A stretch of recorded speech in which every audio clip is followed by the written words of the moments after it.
Congratulations, you just signed a client. You got a stranger to send you money and agree to work with you. Your marketing paid off, you got them on a sales call, and you were able to show that your offer had enough value that it was worth working with you. So what do you do now? What you need to do now is you need to onboard that client. So what we're going to do today is I'm going to show you an automation using Zapier that connects different tools. These are all for free, by the way, so that you can automate that onboarding process and get to work immediately. If you're unfamiliar with what Zapier is a if this then that software. It is the #1 tool I use in my business, Veloxis, and it connects different software to each other. So in the world of integrations, where you have one tool talking to the next, you need APIs or API keys, and that allows third-party software to talk to each other. Zapier is the glue. It encapsulates all these tools and allows you to run zaps. Any zap starts with a trigger, and then it has action steps. And at the end, you have a zap. So it automatically, whenever that trigger event gets triggered, these automations just immediately start flowing. It is the single greatest way for you to automate all the repetitive processes in your business and get focused on the actual needle moving work that you can use your precious time on. And what I'm going to do now is I'm going to create a Zap alongside with you that connects Calendly, Jotform, Slack, and ActiveCampaign, all while using Zapier. So I'm going to share my screen. Let's get started. Okay, so this is Zapier. This is the hub of all the Zaps, all the automations, integrations I build. I'm logged into my personal account now where I have this one Zap that I will be reviewing today. So as we explore the Zap, you see I named it. This is a good best practice is to put the names of the tools, the software that you're connecting in the flow. So I will be connecting Calendly to a Jotform, to ActiveCampaign, and then to Slack. Very simple and straight to the point. I'm going to turn it off right now just to be able to highlight this for y'all. But first, as you can see here, we start in Calendly. So let's go to Calendly. This is my Calendly account. These are the meetings I have set up for my businesses. So for Veloxis, I have a discovery call. I have a discovery call also when I did sales. I have slowly stepped away from sales. I'm focusing more on Veloxis and Plus Ultra. If I do need a quick meeting, if I'm going to meet with someone, something interesting could pop up, I make sure to schedule it using this 15-minute meeting. And if you've been a guest on Plus Ultra, this is the link I've sent you. So we're going to be discussing this here. So if I have been successful with my marketing, I am going to get a potential client to jump on a sales call with me. So what that will look like is if you have not been using Calendly, I highly suggest you use Calendly. You very easily create a one-off meeting, all different types of meetings specifically. This is the meeting we'll be discussing today. This is going to be the trigger of the Zap we'll be building. So what kind of event is this? You name the meeting here, what kind of location you'd like. People use Zoom. I personally love Google Meet. It's very simple. You can record everything and it will send you the recording via email automatically. And then here you can update the slug of your link to make it very specific and organized. So this is /onboarding. You can have your event color just to make it stand out. So aside from the aesthetics, this is very useful within Calendly. You can see how far in advance you're willing to let people book their calls. This is a 30-minute meeting, if I remember correctly. Yep, this is a 30-minute meeting. And so if I do feel like it's necessary that we need to extend it a little bit, I have checked this box to add time, to add a 15-minute buffer after the call so that it's automatically included in my Google Calendar. Google Calendar is what I use to organize my life. And so I've automatically synced my Calendly with my Google Calendar. So that buffer lets me know that I can't book anything after that in case we do need to extend our time on the call. So since this call is for an onboarding call, potential client onboarding call, these are the type of questions I'll be asking. So when I send this, what's your first name, your last name, your email, give me your business website. Do you agree to submit the intake form? So an intake form is a form that you will send to a potential client just to gather some basic information. We'll go over that in a second, but you want to make sure they fill it out. So I've attached this extra checkbox to make sure they do it. And so once you've created this meeting, you will have what the link will look like to the person who clicks on it, the potential client. They're going to see this. They're going to say, okay, Mateo has availability in this next 2 weeks. Let's look at the times. Okay, Thursday at 9 a.m. Let's go next. What is my name? Let's say my name is Patrick Bateman. Nice innocent name.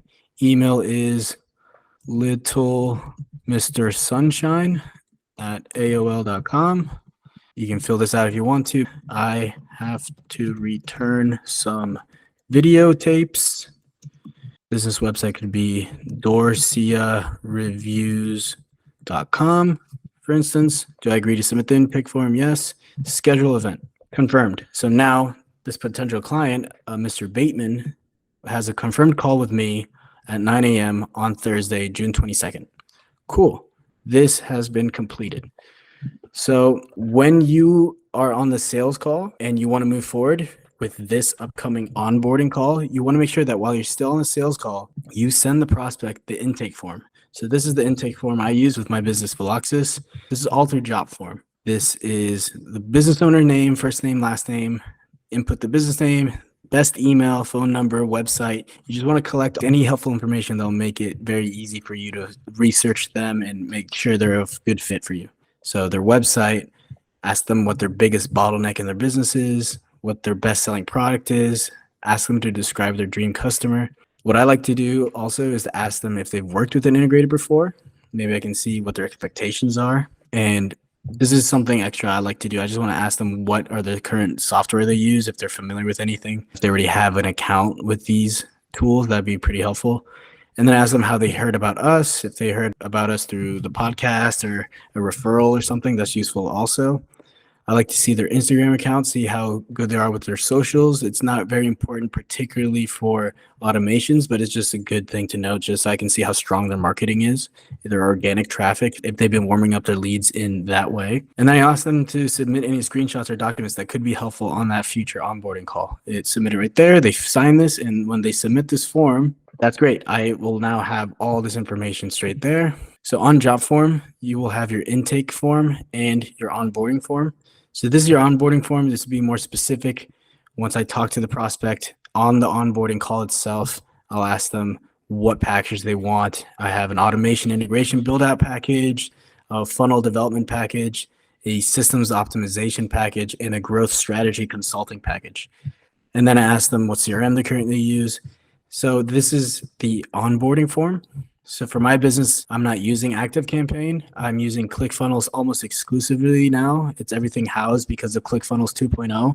But I just built this list out just for this Zapier's sake. I built this list called Veloxis Clients. I'm going to show you an example of how to tie this Zapier together. So I built this out. This is ActiveCampaign, a very useful CRM that I've used for clients before in the past. All right, so let's head back into Zapier. So this is the trigger. An invitee will be created in Calendly. So remember when we sent the prospect the Calendly link, this is going to be the trigger event. So let's go ahead and edit the Zap. We're going to go into invitee details within Calendly, which is the event we invitee created. You want to create a Calendly account if you have not already. Make sure you create the event, obviously.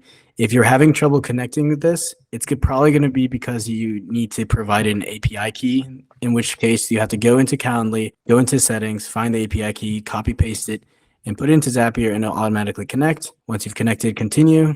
So this was 5 hours ago. Let's load this. There should be a new invitee. There it is. Invitee. Let's see who that is. Invitee is first name Patrick, last name Bateman. Cool. This is the prospect we just created. I have to return some videotapes. Yep, that's the psycho himself. Continue. Now we're on our second step. This is our first action step.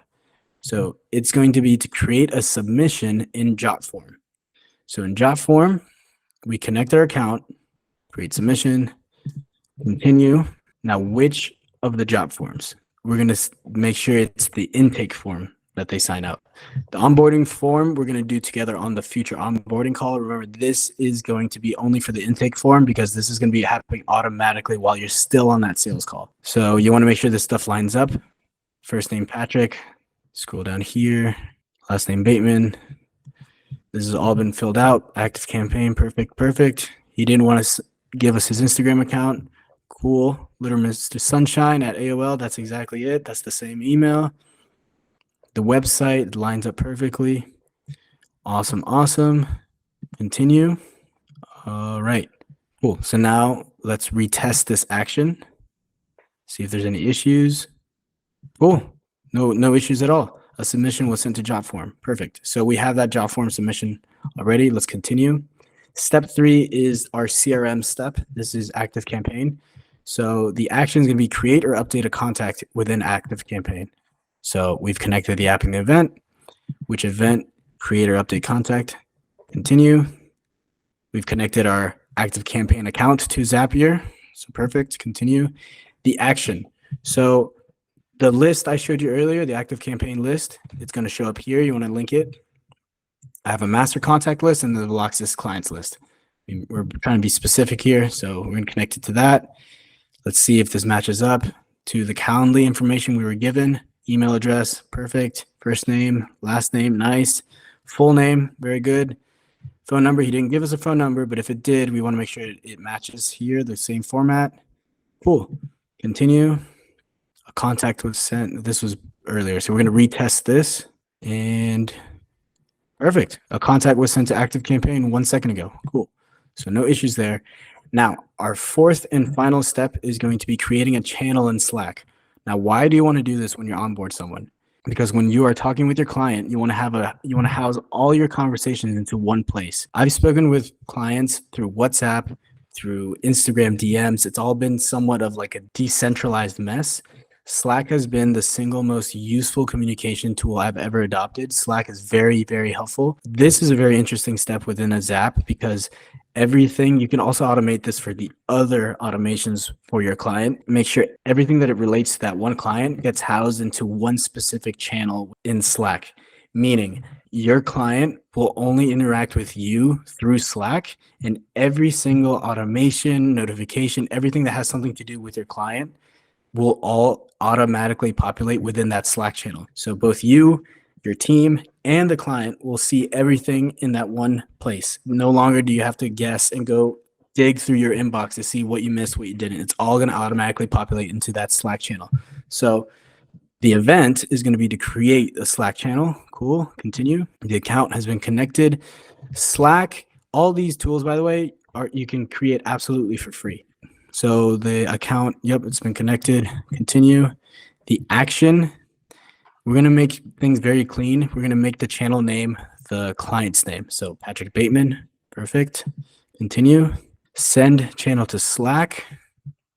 Let's retest this step. All right, a channel was sent to Slack. Perfect. Awesome. So let's just check Slack. If everything has gone according to plan, it should be right there. And there it is. There's a channel that was created today, 1 minute ago, called Patrick Bateman. So we have a channel here where everything Patrick Bateman related will populate automatically into this channel. So Patrick Bateman will have a direct communication with us through this one Slack channel. And then we're going to just turn this on.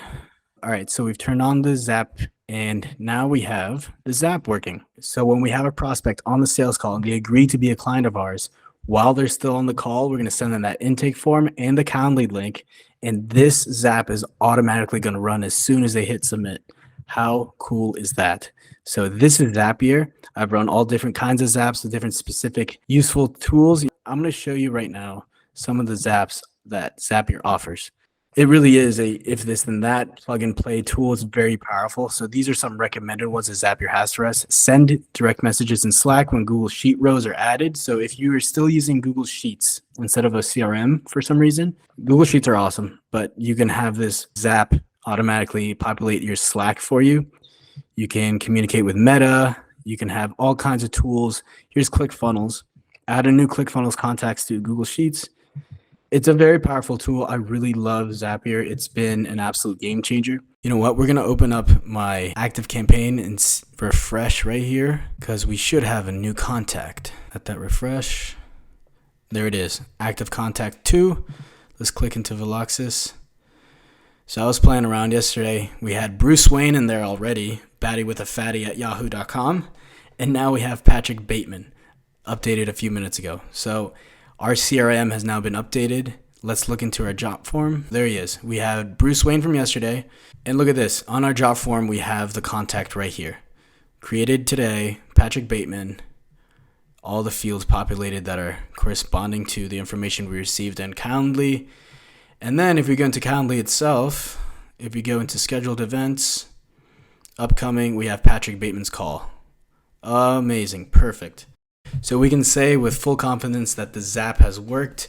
We have onboarded this client, Patrick Bateman. Seems like a very sweet guy with no issues. So he has now a Slack channel where we can communicate with him automatically. He has his intake form filled out. And on our future onboarding call, he can get our onboarding form and you can automate different zaps to that form too if need be.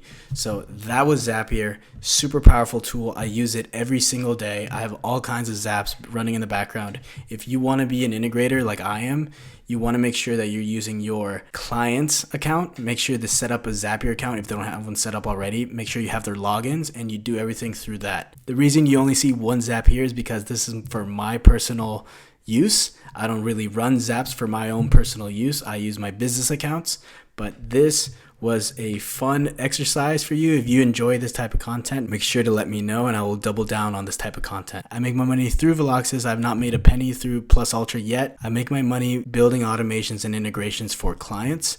I have not made money through Plus Ultra yet. This is just a passion project of mine. But if you want to see more of this type of work and what I've been doing for my business, please let me know. Again, thank you for your attention. Thanks for listening. And I want to thank you sincerely for letting me do work that I find meaningful. I hope you all take care. Much love. Plus Ultra always. Take care, guys. Peace.